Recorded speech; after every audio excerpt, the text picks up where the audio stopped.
ప్రేక్షకులందరికీ నమస్కారం అండి. ఈరోజు మనం చిత్తూరు నియరెస్ట్లో ఒక గ్రామానికి రావడం జరిగింది. సో ఈ ఇంటికి సంబంధించి ఒక 20 feet into 35 feet approximately ఇల్లండి.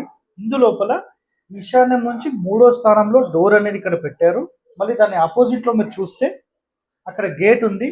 Gate చూస్తున్నారు కదా, ఇక్కడ ముందే సంప్ అనేది పెట్టారు. ఇదంతా సంప్ అండి.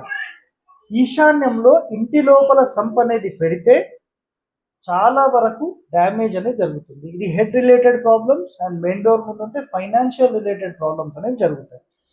సో మీ పేరండి? సుబ్రహ్మణ్యం.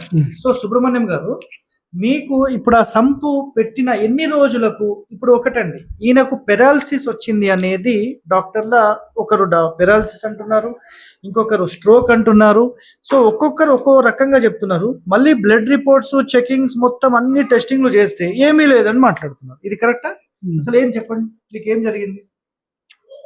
ఇంట్లోకి వచ్చిన సంవత్సరానికి జరిగింది. ఓకే, ఎక్కడెక్కడో చెప్పిన చౌకంతా పోయి వచ్చినాం. ఓకే, జరగ ఏమీ లాభం లేదు. ప్రాబ్లం లేదనే మీరు చెప్తున్నారు అంతా, కానీ ప్రాబ్లం అయితే ఉంది. ఓకే, సో అంతు చిక్కని సమస్య అండి, అర్థమైందా?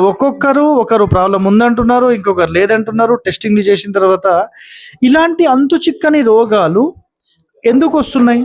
మీరు ఒక సరైన వాస్తు ప్రకారం ఇంటి నిర్మాణం అనేది ఖచ్చితంగా చేయాలి. ఇది ఒకటి మైండ్లో పెట్టుకోండి. నెక్స్ట్ ఏంటంటే, ఇలాంటి సంపులు ఎప్పుడు కూడా ఇంటికి సంబంధించిన పూర్తి ఈశాన్యంలో పెట్టొద్దు. ముందుకొచ్చి చూపించండి.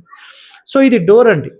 ఇది డోర్ అయితే దీని ముందే మొత్తం సంపు పెట్టేశారు. ఇదంతా సంపే, ఇదంతా మీరు చూస్తున్నారు కదా, ఇదంతా సంపే. ఇది గేట్ అనమాట. ఇది గేట్, ఇది మొత్తం గేట్.